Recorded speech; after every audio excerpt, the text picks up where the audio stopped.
श्री गणेशाय नमः। श्री हरि ब्रह्मांड पुराण अध्याय 2 प्रजापति वंश वर्णन। छठे चाक्षुष सर्ग के समाप्त हो जाने पर स्वयंभू प्रजापति ने स्वयं दक्ष को आदेश दिया कि तुम प्रजाओं की सृष्टि करो। उन्होंने कहा कि समस्त गतिशील और स्थिर रहने वाले पदार्थों की रचना करो, क्योंकि पहले ब्रह्मा ने समस्त पदार्थों, गतिशील तथा स्थिर ऋषियों, देवताओं, गंधर्वों, मनुष्यों, सर्पों, राक्षसों, यक्षों, भूतों, पिशाचों, पक्षियों, पशुओं, हिंसक पशुओं को मन से उत्पन्न किया था। अर्थात वैवस्वत मनवंतर के प्रारंभ में ब्रह्मा ने इन सब को मन के संकल्प से पैदा किया था। जब इस मानसिक सृष्टि से प्रजा की वृद्धि नहीं हुई, तब बुद्धिमान भगवान महादेव द्वारा ब्रह्मा जी को भला बुरा कहे जाने पर मैथुनी सृष्टि करने के इच्छुक ब्रह्मा जी ने विरण प्रजापति की पुत्री अश्व अश्वकनी को पत्नी के रूप में स्वीकार किया। वह असिक्वनी महान गुणों वाली थी, तप से लोक को धारण करने वाली थी, जिसने स्थावर और जगम समस्त जगत को तपस्या से धारण किया था।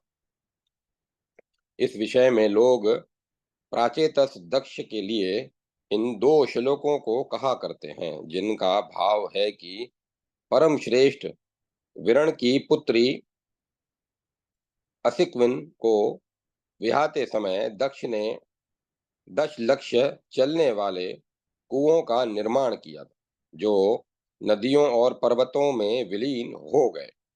ऐश्वर्यशाली दक्ष ने उन सब का अनुगमन किया। दक्ष को इस प्रकार परम ऐश्वर्य संपन्न देखकर ऋषियों ने कहा कि इसके बाद द्वारा प्रजाओं की प्रतिष्ठा होगी। इस प्रकार प्रजापति दक्ष की पहली सृष्टि संतान रूप में तथा दूसरी प्रजा रूप में परिणत हुई। इसके बाद यथा समय 10 लाख कुओं का निर्माण किया और फिर विरण की पुत्री असिक्वनी के साथ विवाह कर लिया। इसके बाद प्रचेता पुत्र प्रभु दक्ष ने विरण पुत्री असिक्विन से असिक्वनी से असीमित पराक्रम वाले 1000 पुत्रों को उत्पन्न किया। प्रजाओं की वृद्धि की इच्छा रखने वाले इन दक्ष पुत्रों को देखकर ब्रह्मपुत्र प्रियभाषी देव ऋषि नारद ने उनके नाश के लिए और अपने शाप के लिए कहा। वे परमेष्टि नारद कश्यप के द्वितीय मानस पुत्र माने गए।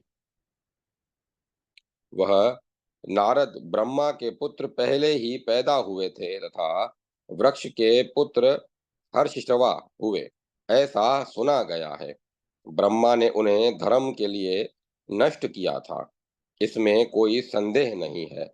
उस समय जब दक्ष क्रुद्ध होकर शाप के लिए तैयार हुए, तब समस्त ऋषियों को आगे करके परमेष्टि पितामह ने दक्ष से इनके लिए याचना की। उसके बाद दक्ष ने परमेष्टि ब्रह्मा से संधि कर ली और यह शर्त रखी गई कि मेरे द्वारा दी गई कन्या में नारद तुम्हारे पुत्र होंगे। उसके बाद दक्ष प्रजापति ने अपने प्रिय पुत्री परमेष्टि ब्रह्मा को प्रदान कर दी।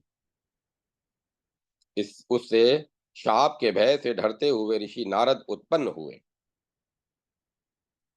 उस इस पर शांशपायन ऋषि ने कहा कि हे सुत जी, पूर्व काल में देव ऋषि नारद जी ने प्रजापति दक्ष के पुत्रों को क्यों नष्ट किया कर दिया, हम इसे तत्वतः सुनना चाहते हैं। सुत जी बोले, दक्ष के पुत्र हैरश्व प्रजा को बढ़ाने की इच्छा रखने वाले थे। उनके पास महापराक्रमी नारद आए और उनसे बोले, मूर्खों, तुम लोग भूतल को नहीं जानते, इसके अंदर क्या है, इसके ऊपर क्या है तथा नीचे क्या है, यही नहीं जानते हो तो कैसे प्रजा की सृष्टि करोगे। वे सब नारद जी के वचनों को सुनकर सब दिशाओं की ओर चले गए। वे आज भी नहीं लौटे हैं, अर्थात समुद्र के जलों में विलीन हो गए।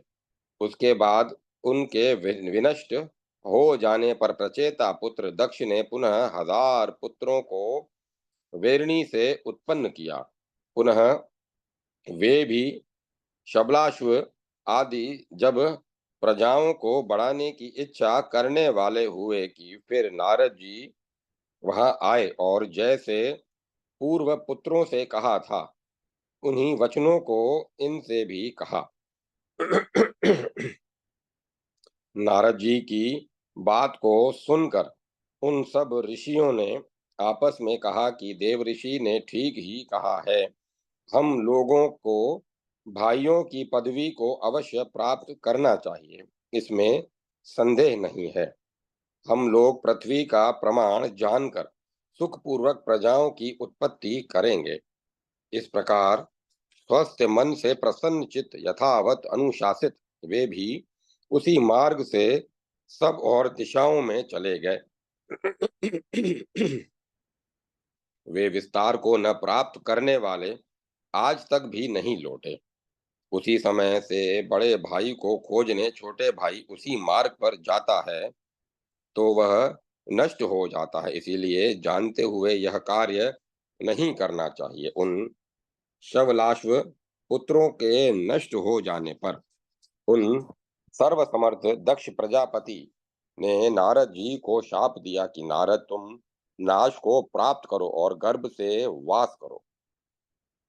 तब उन अपने सब पुत्रों को नष्ट हो जाने पर प्रभु दक्ष प्रजापति ने अपनी पत्नी वेरणी में 60 कन्याओं को जन्म दिया, ऐसा माना जाता है। फिर उसके बाद दक्ष प्रजापति की उन कन्याओं को भगवान कश्यप, सोम, चंद्रमा, धर्म तथा अन्य ऋषियों ने पत्नी के रूप में अंगीकार किया। इस प्रकार इस दक्ष की समस्त सृष्टि को तत्वतः जानता है वह निश्चय ही दीर्घायु, कीर्तिमान, धनवान और संतान वाला होता है। इस प्रकार श्री ब्रह्मांड पुराण वायु प्रोक्त मध्य भाग तृतीय उपोघात उपोदघात पाद द्वितीय अध्याय प्रजापति वंश वर्णन संपन्न हुआ। जय माता सरस्वती। जय मां सरस्वती। अध्याय 3 स्वयंभू त्रिगुण्य स्वरूप वर्णन। ऋषियों ने कहा कि हे सुत जी, वैवस्वत मनवंतर में देवताओं, दानवों और दैत्यों की सब प्रकार की उत्पत्ति हमें विस्तार से बताइए। सुत जी बोले, हे ऋषियों, मैं पहले धर्म की सृष्टि संतान को बताऊंगा। आप लोग ध्यान दीजिए। अरुंधति, वसु, जामा, लंबा, भानु, मरुत्वती, संकल्पा, मुहूर्ता, साध्या और विश्वा ये दक्ष धर्म की पत्नियां हैं। इन्हें प्रचेता पुत्र दक्ष ने धर्म को दिया। धर्म की साध्या नामक पत्नी ने 12 साध्य पुत्रों को उत्पन्न किया। ये सभी बारहों को देव को जानने वाले देवताओं से अधिक प्रभाव वाले देवता कहते हैं। ब्रह्मा के द्वारा संतानोत्पत्ति की इच्छा से मुख से जय नामक देवों की उत्पत्ति की गई। सभी इस वर्तमान वैवस्वत मनवंतर के मंत्र में शरीर वाले कहे गए हैं। दर्श, पौर्णमास, बृहत, रथंतर, विति, विवित्ति, आकुति, कुति, विज्ञाता, विघात, मन और यज्ञ से यज्ञ ये ही उन जय देवगणों के नाम हैं। वे ही ब्रह्मा 12 देवगण ब्रह्म शाप के कारण पुनः स्वयंभू मनवंतर में जीत नाम से उत्पन्न हुए। सरोचिष मनवंतर में तुषित नाम से तथा उत्तम मनवंतर में सत्य नाम से पुनः प्रकट होते हैं। तामस मनवंतरों में वे हरि नाम से तथा रेवत मनवंतर में वैकुंठ नाम से कहे जाते हैं तथा वे ही साध्य देवगण चाक्षुष मनवंतर में छंदज नाम से उत्पन्न हुए। हे महाभाग्यशाली, साध्य नामक 12 देवगण पहले चाक्षुष मनवंतर में सम्यक प्रकार से पैदा होते हैं। सरोचिष मनवंतर को जो बीत गया उसमें ये महापराक्रमी साध्य देवगण तुषिता नाम के उत्पन्न हुए थे। उस समय ही उन्होंने सरोचिष मनवंतर में थोड़ा शेष रहने पर यह एक दूसरे से कहा था कि चाक्षुष मनवंतर में हम लोग साध्य नामक देवगणों के रूप में जन्म ग्रहण करेंगे, जिससे हम लोगों का कल्याण होगा। इस प्रकार कहकर वे सभी पुनः चाक्षुष मनवंतर में स्वयंभू के पुत्र के यहाँ 12 पुत्रों के रूप में उत्पन्न हुए। इस सरोचिष मनवंतर में नर और नारायण भी पुनः जन्म ग्रहण करते हैं।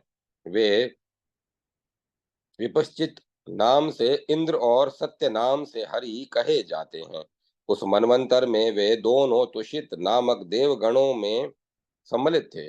उन तुषित नामक देवगणों के साध्य नामक देवगण बनने पर जो उनके नाम हुए वे हैं मन, अनुमंता, प्राण, नर, अपान, वित्ति, नय, है, हंस, नारायण, विभु और प्रभु।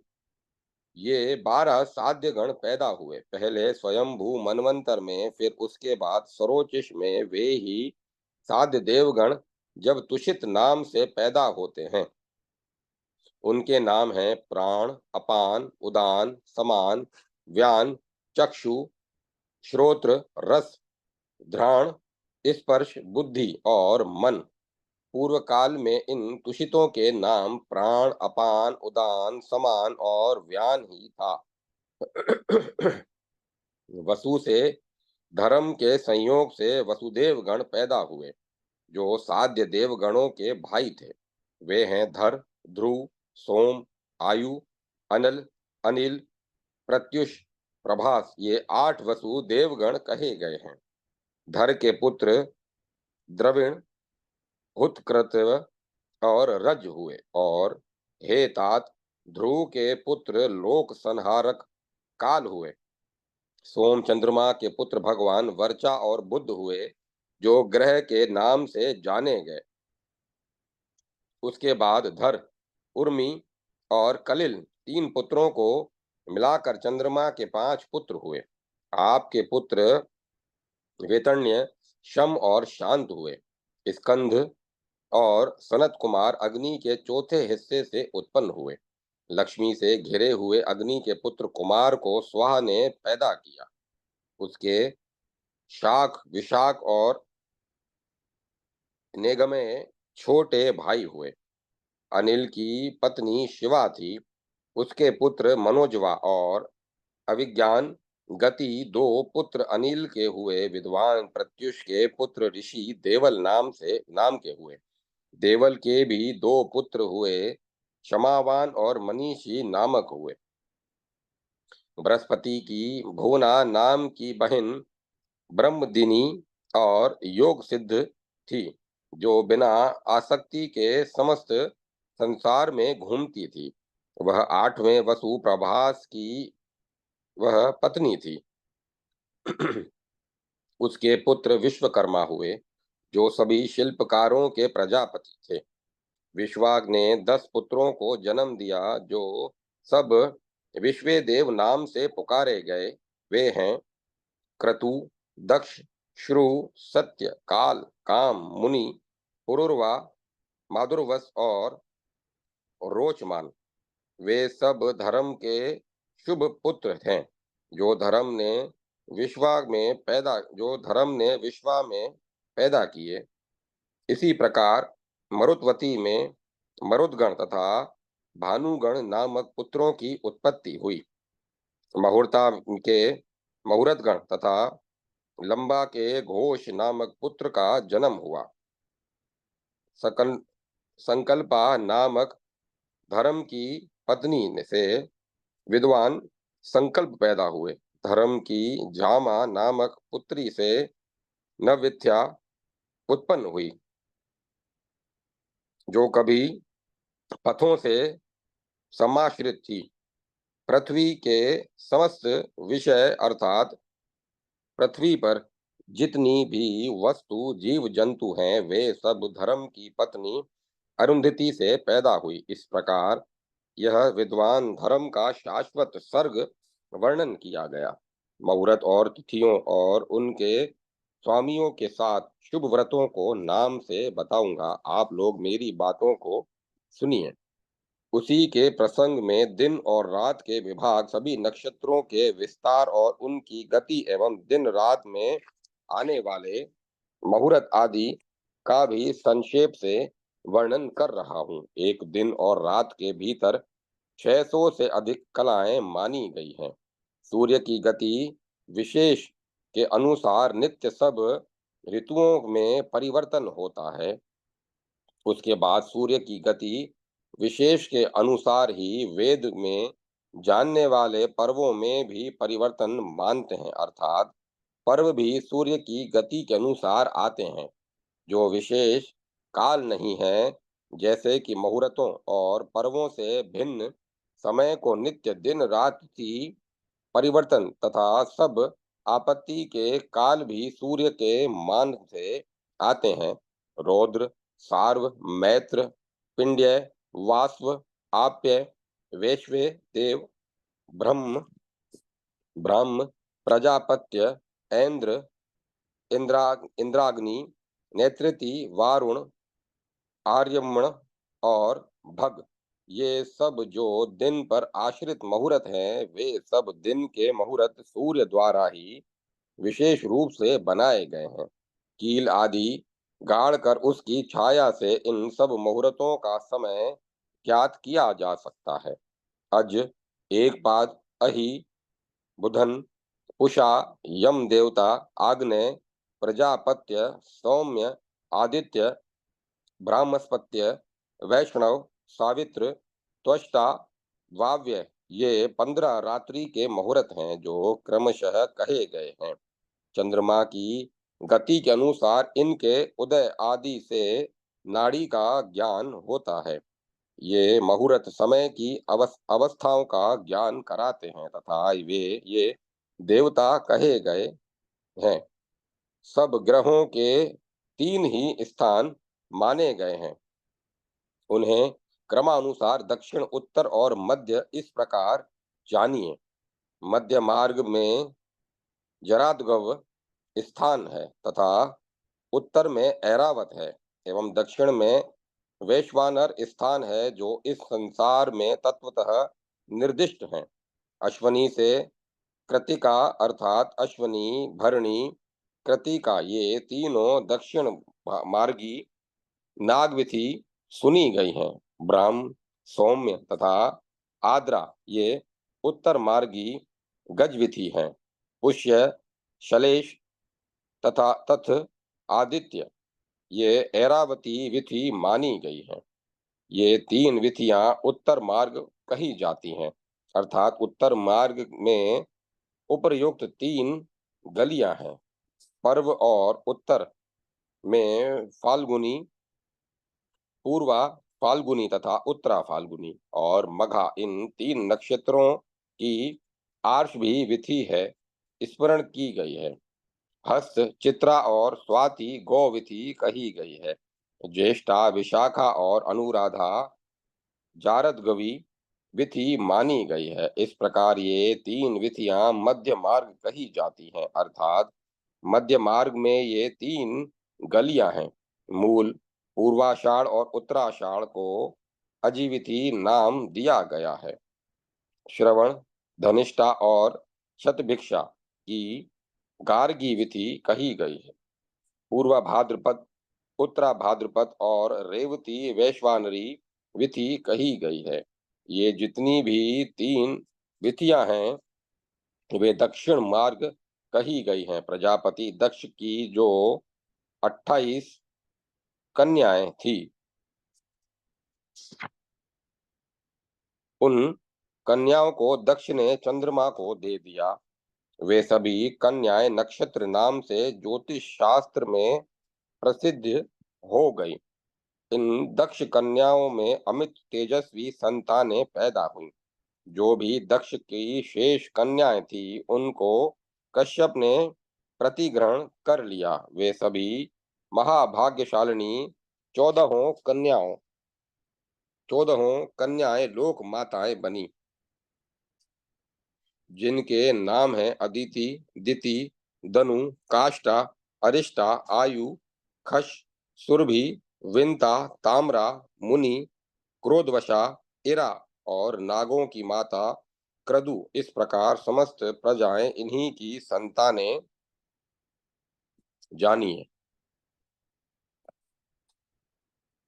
सुत जी ने कहा कि हे तात स्वयंभू मनवंतर में जो 12 वेंकुंठ नाम के उत्तम देवता गण थे, वे सब चाक्षुष मनवंतर के साध्य नामक देवता बने।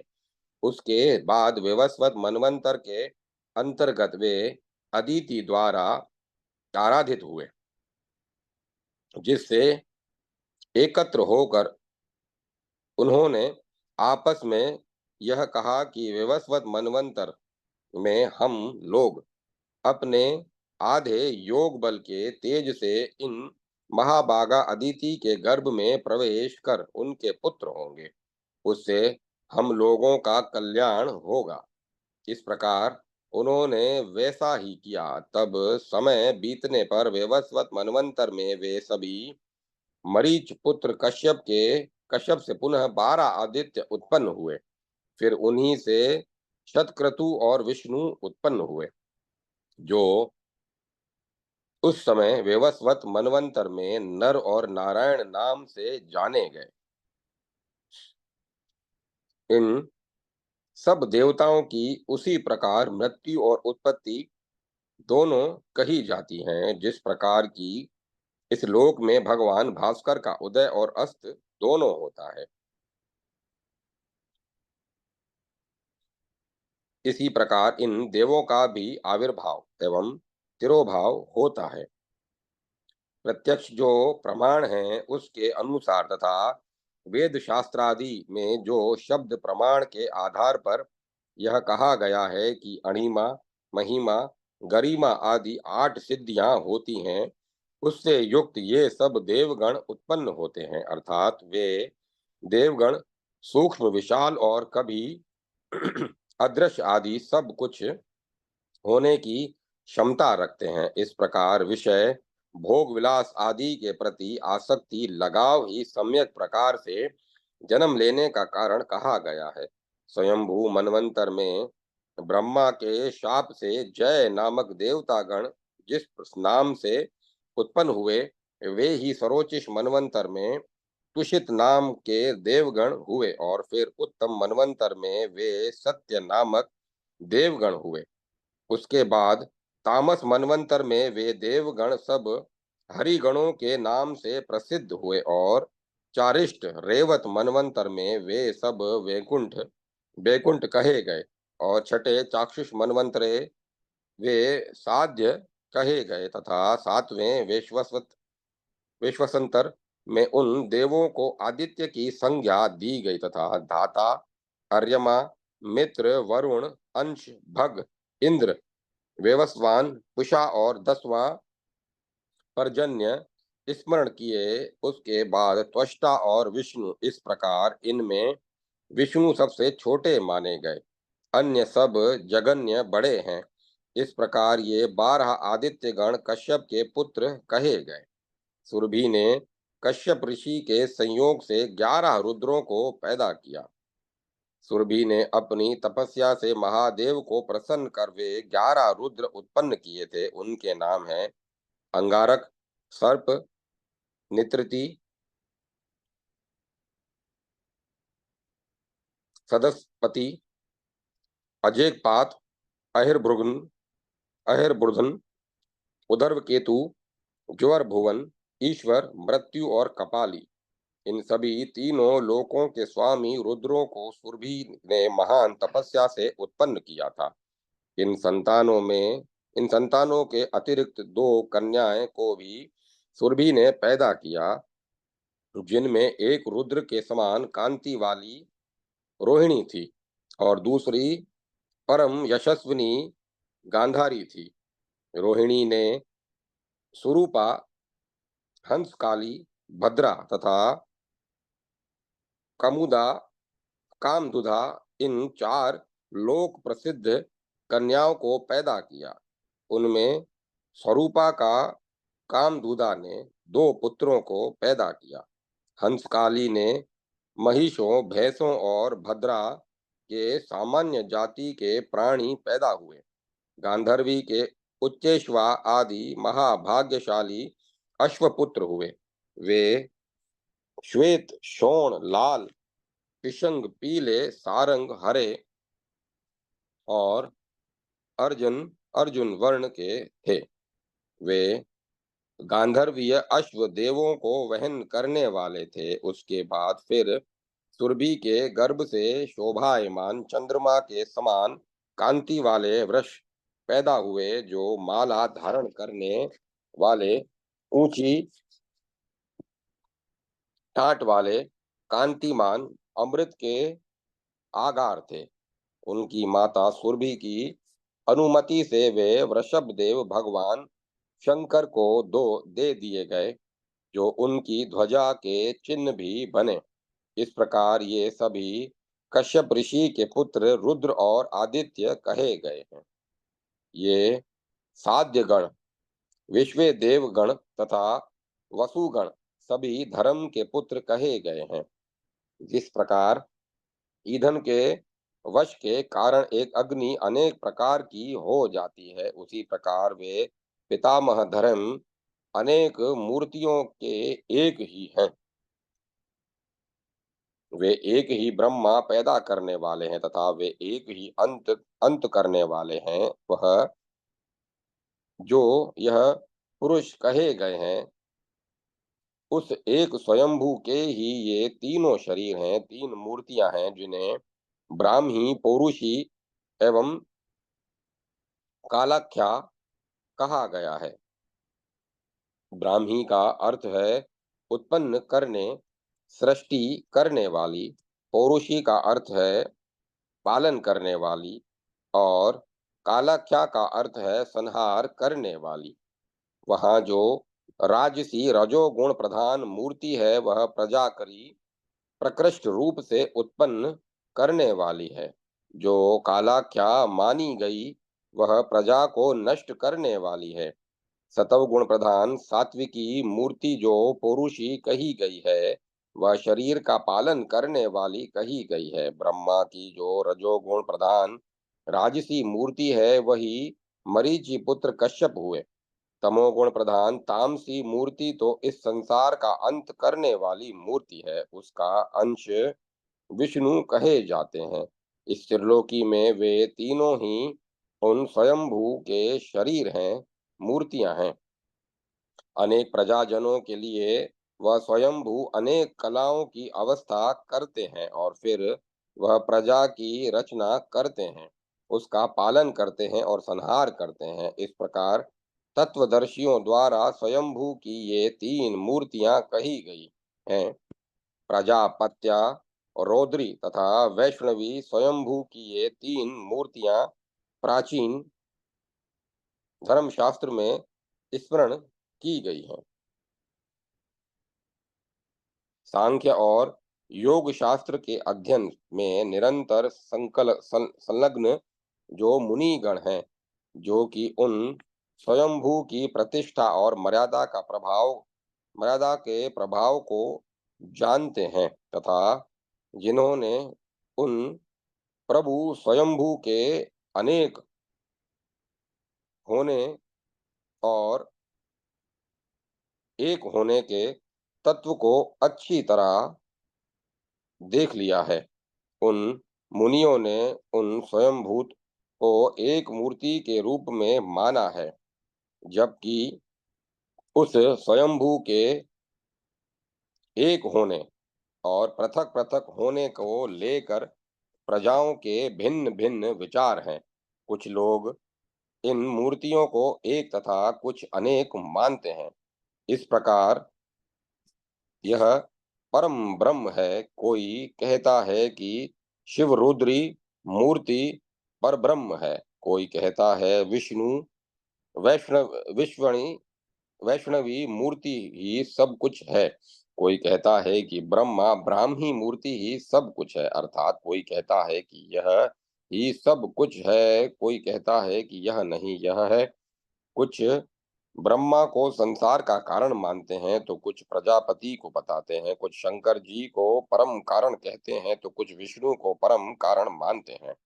जो व्यक्ति विशेष ज्ञान नहीं रखते हैं तथा सदा अपने चित्त को दुर्व्यसनों में लगाए रखते हैं तथा अस्तित्व, घटना, समय, स्थान और कार्य को न देखकर कर्म करते हैं, उन अज्ञानी पुरुषों ने ही इस प्रपंच का कारण अनेक प्रकार के अर्थों के में लिया है। अर्थात ऐसे लोग ही अनेकश्वरवादी हैं। उनमें कोई किसी की पूजा करता है, कोई ब्रह्मा को मानता है तो कोई विष्णु अथवा शिव को पूजता है, परंतु जो एक की प्रशंसा करता है वह समझो सबकी करता है तथा जो एक की निंदा करता है वह सबकी निंदा करता है। अतः विशेष ज्ञानी मनुष्य को इन देवताओं से विशेष द्वेष नहीं करना चाहिए। इन ईश्वरीय गुणों से व्यवस्थित ईश्वर देवों को कोई नहीं जान सकता। वह स्वयंभू एक होता हुआ भी तीन प्रकार का होकर समस्त प्रजा को सम्यक प्रकार मोहित कर लेता है। इन तीनों मूर्तियों में जो अंतर जानने की इच्छा रखने वाले लोग हैं, वे विकृत चित्त वाले विषयों में आसक्त दृष्ट लोग पूरी तरह बर्बाद हो जाते हैं। उनका वही होता है कि न खु- देवों को भिन्न भिन्न देखने वाले लोग यह परम तत्व है, यह नहीं है, इसी हड़बड़ी किंग कर्तव्य विमूढ़ता में पड़े रह जाते हैं।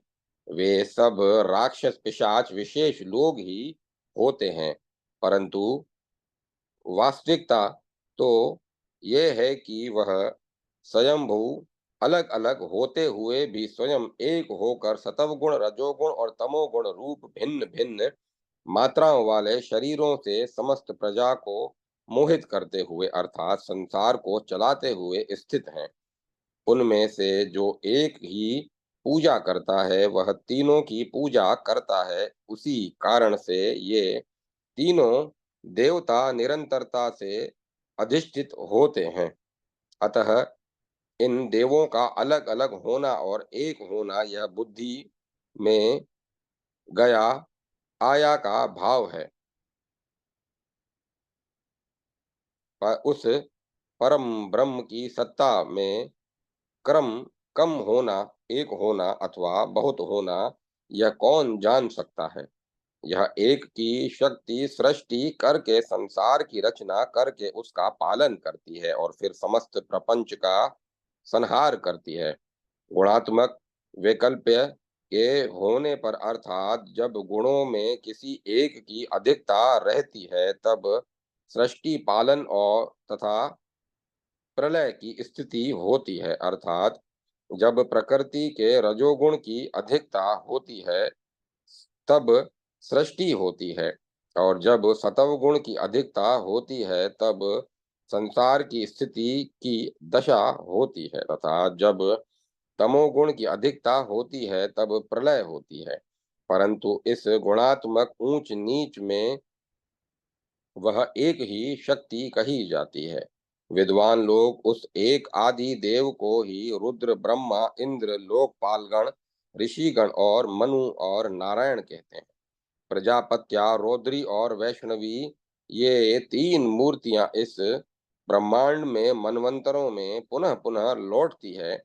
अन्य क्षेत्रज्ञ आत्माएं पुरुष इस सर्वशक्तिमान परम ब्रह्म के तेज से, यश से, बुद्धि से, शास्त्र ज्ञान से और बल से उत्पन्न होती हैं। अर्थात समस्त आत्माएं उस परम आत्मा से ही उपर्युक्त सब लेकर आती हैं। फिर वे आत्माएं उनके समान ही उत्पन्न होती हैं। उन इन आत्माओं को सुनिए। रजोगुण वाले ब्रह्मा के अंश से मरीचि पुत्र कश्यप पैदा हुए। उन्हीं के तमोगुण वाले अंश से काल पैदा हुए, जिनको रुद्र कहा जाता है, तथा उन ब्रह्म के सात्विक अंश से यज्ञ रूप विष्णु पैदा हुए।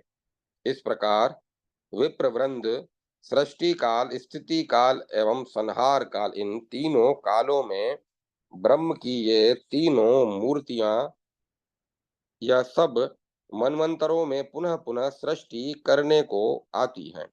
सब मनवंतरों में ये स्थावर और जगम प्रजाएं युग के आदि में एक बार उत्पन्न होती हैं और फिर संसार में पूर्ण संयम में के साथ स्थित रहती हैं। परंतु जब कल्प का अंत होता है तथा भगवान रुद्र प्रजाओं सारे प्रपंच का संहार करते हैं, वे युग की आत्मा भगवान रुद्र उस समय काल बनकर पुनः संसार का संहार करते हैं। कल्प के अंत में प्राप्त हो जाने पर सूर्य 7 किरणों वाले होकर अपनी प्रलय की अग्नि से तीनों लोकों को जला देते हैं।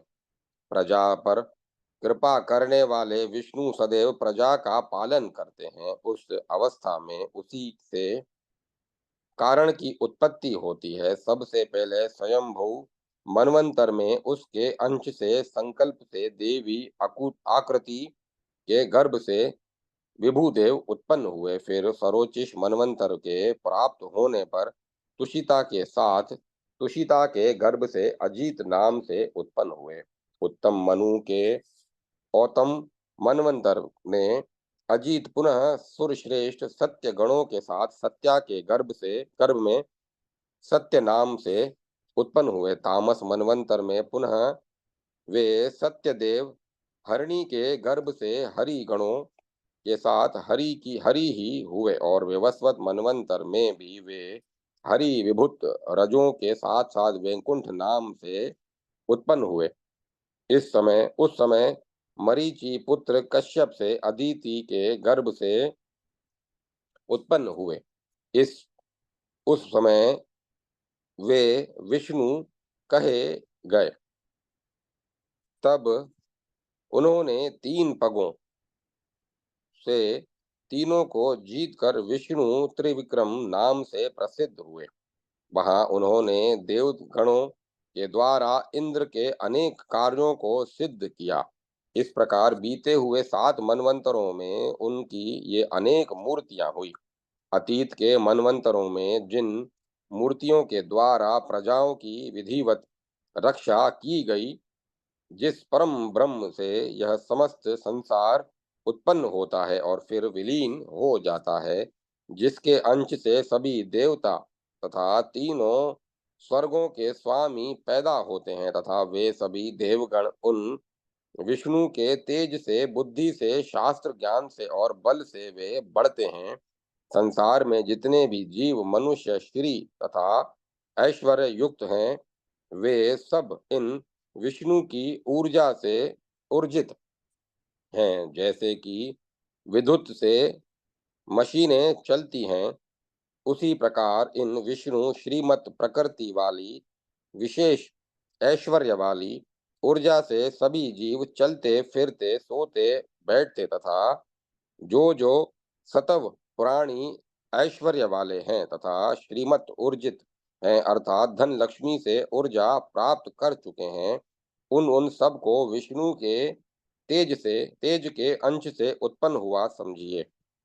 वही अपने अंश रूप से इस प्रकार उत्पन्न होता है। कुछ मनुष्य ऐसी ही इच्छा करते हैं, कुछ ऐसे ही भी लोग हैं जो यह तर्क करते हैं कि वह अन्य अंशों से पैदा होता है।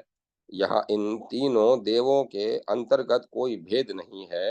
ये सर्वसमर्थ ईश्वर महान पुरुष योग माया से उन्हीं देवों के अंशों से उत्पन्न होते हैं और योग माया से सांसारिक मोह को प्राप्त होते हैं। इसीलिए इन उन महान विभूतियों के प्रचार में अच्छा या बुरा नहीं देखा जाता। वे इस संसार को चलाने के लिए बुरा भी करते हैं तो उसे बुरा नहीं मानना जाता। अर्थात किसी बहुत अत्याचारी को मिटाने के लिए यदि अन्याय का सहारा लिया जाए तो भी वह अन्याय नहीं है। भूतों प्राणियों की तीन श्रेणियां हैं। कुछ भूतों का अनुपद अनुपाद अनुवाद करने वालों के अनुवाद करने वालों में पहले हैं। कुछ पूर्व की बातों का अनुसरण करने वाले हैं, अर्थात भूतवादियों में मध्यस्थ हैं तथा भूतवादी ही हैं। अर्थात कुछ मनुष्य प्राणियों में सर्वश्रेष्ठ हैं, कुछ मध्यस्थ हैं तथा कुछ भूतों का समर्थन करने वाले लकीर के फकीर हैं। ये तीन ही प्रवादियों।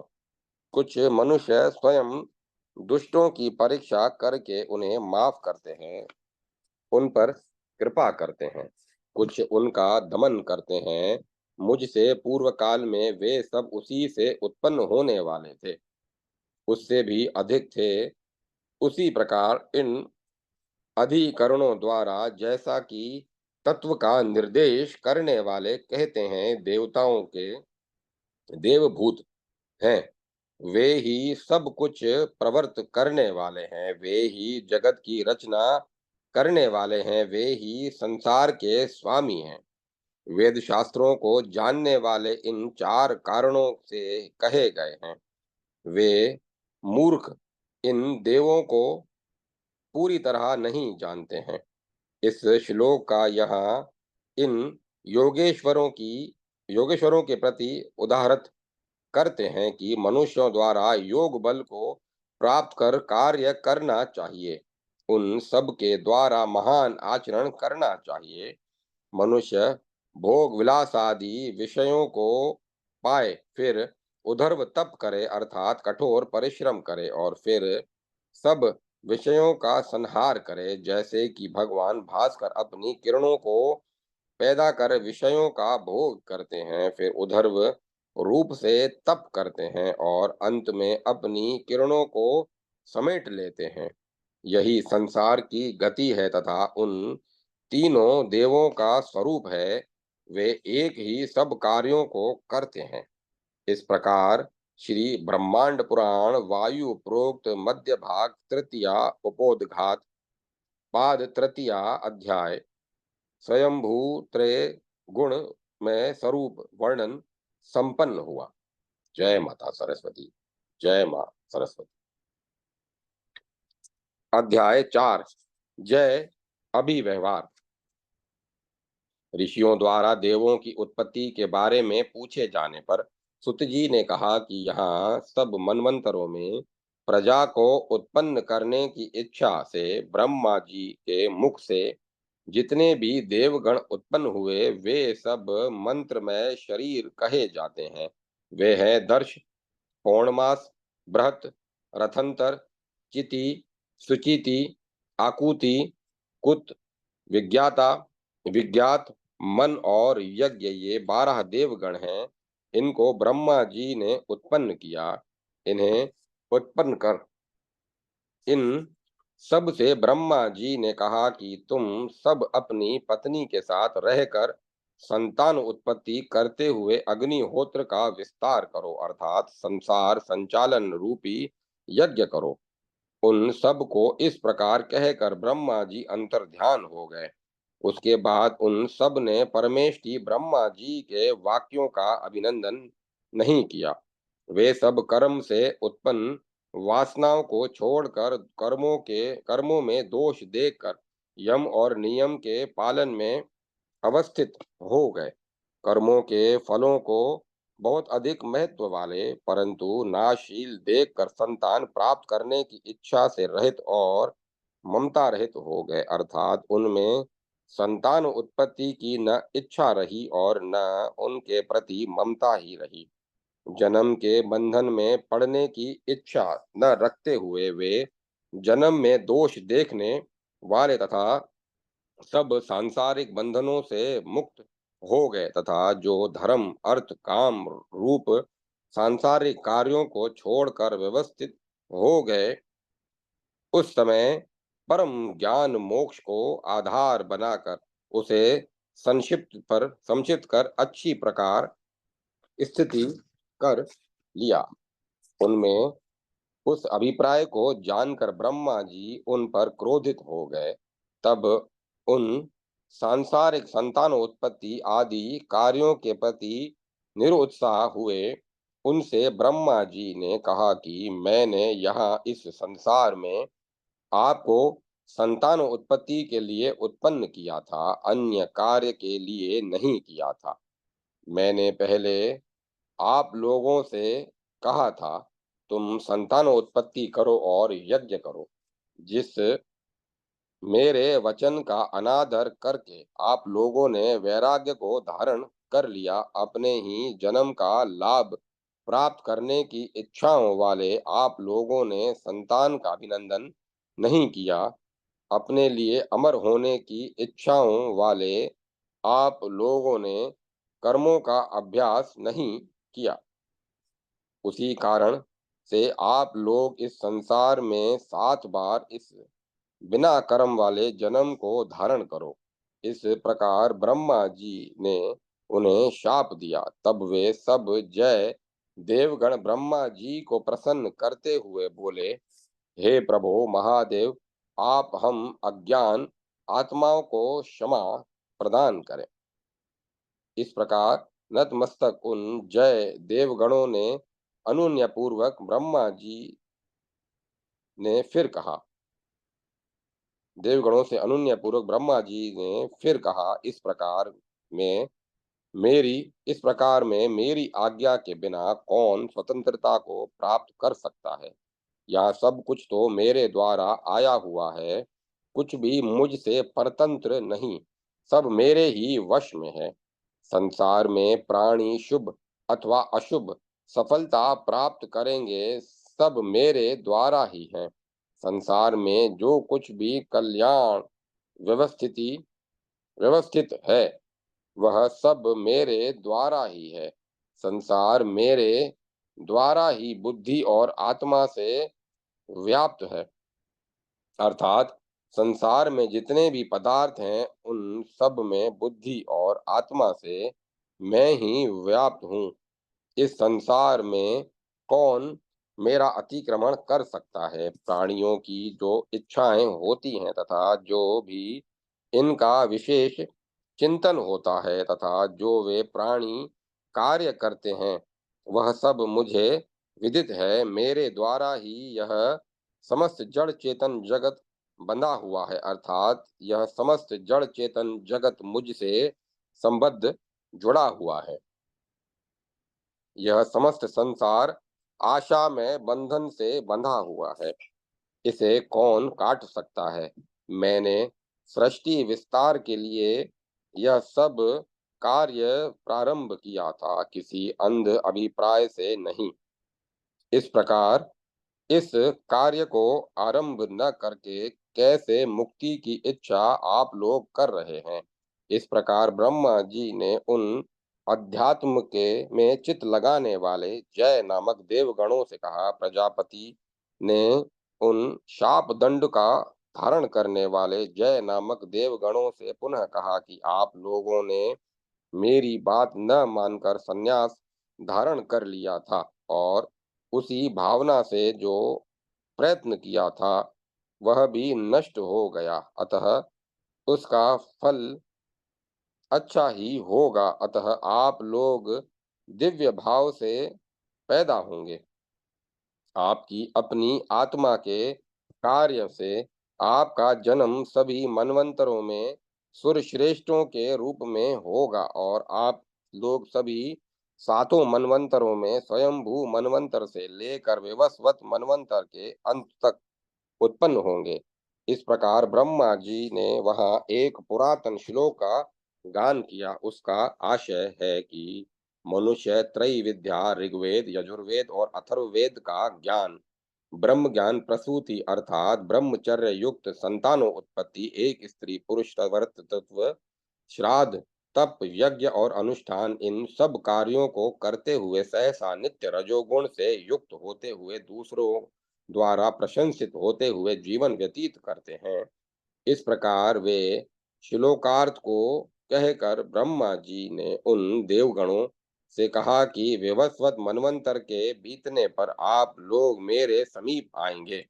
उसके द्वारा ऐसा कहकर ब्रह्मा जी अंतर्ध्यान उसके बाद ऐसा कहकर ब्रह्मा जी अंतर्ध्यान हो गए और सब देवता लोगों ने आप अपने योग बल के आधार पर निर्भय हो गए। उसके बाद ब्रह्मा जी के क्रोध से शापित वे सब 12 अजीत नामक देवगण हुए और तथा वे सब अग्नि के समान जय नाम से विख्यात हुए। उसके बाद बीते हुए उस स्वयंभू मनवंतर में वे ही देवता जय नाम से पैदा हुए और फिर सरोचिष मनवंतर में तुषित नाम से प्रसिद्ध हुए। उसके बाद उत्तम मनवंतर में उत्तम मनु से सत्या के गर्भ से उत्पन्न हुए। तब वे देवगण सत्य नाम से विख्यात हुए। उसके तामस मनवंतर में तामस मनु की हरिणी नामक पत्नी के गर्भ से उत्पन्न हुए। तब वे 12 देवगण हरि नाम से विख्यात हुए तथा उस समय वे यज्ञ में भाग लेने वाले हुए। उसके बाद वे हरि नामक देवगण चाक्षुष मनवंतर के प्राप्त होने पर चाक्षुष मनु से उनकी पत्नी विकुंठा से वे वरिष्ठ देवगण पुनः उत्पन्न हुए। तब वे देवगण 5वें चाक्षुष मनवंतर में वैकुंठ नामक देवगणों के रूप में विख्यात हुए। उसके बाद फिर चाक्षुष सर्ग के बीतने पर तथा विवस्वत मनवंतर के प्रारंभ होने पर उस साध्य के अंश से मरीचि पुत्र कश्यप से अदिति के गर्भ से उत्पन्न हुए। तब विवस्वत मनवंतर में वे 12 देवगण आदित्य कहे गए और जब वे देवगण चाक्षुष मनवंतर में उत्पन्न हुए थे, जो स्वयंभू मनवंतर में ब्रह्मा के शाप के द्वारा वे 12 देवगण साध्य कहे गए थे।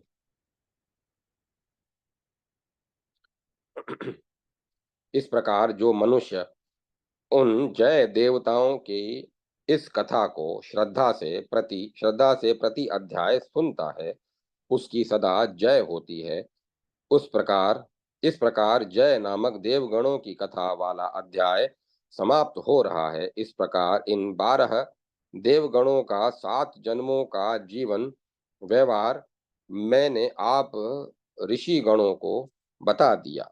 अब आप क्या जानना चाहते हैं, बताइए। इस प्रकार सुत जी ने कहा। इस प्रकार श्री ब्रह्मांड महापुराण वायु प्रोक्त मध्य भाग तृतीया उपोद्घात पाद चौथा अध्याय जय अभिव्यवहार संपन्न हुआ। जय माता सरस्वती। जय मां सरस्वती। ओम नमः शिवाय। ओम नमो भगवते वासुदेवाय। ओम नमो नारायण। ओम तत्सत। ओम तत्सत। ओम तत्सत। कथा को विराम दिया जाता है।